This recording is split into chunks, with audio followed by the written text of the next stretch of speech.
On va arracher dans le fond de la phragmite sur le bord de la rive qui prend la place des espèces indigènes. On est là pour aider un peu à contrôler.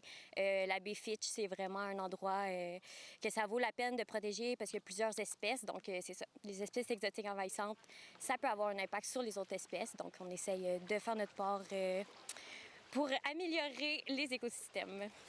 On le met dans le bon sens? Non. OK.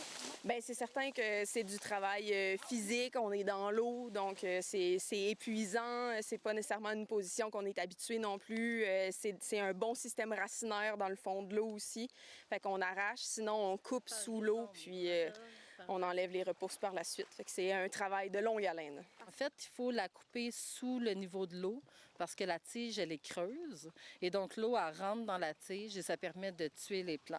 Sinon, on les arrache aussi à la main et on essaye d'avoir le plus possible de racines possible là, parce que ça tue davantage le plant. Donc, c'est vraiment à la main. On les met dans un tapis flottant, dans un canot et on les transporte ici devant le container.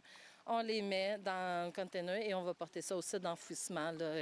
Malheureusement, on ne peut pas le composter vu que ça pourrait finalement se propager davantage. On fait maintenant 5 jours de contrôle par été pour vraiment donner un bon gros coup là, et tenter d'éradiquer la plante dans la baie Fitch. De venir faire notre part ici, ça contribue au bien-être du milieu. Ça va? Ouais.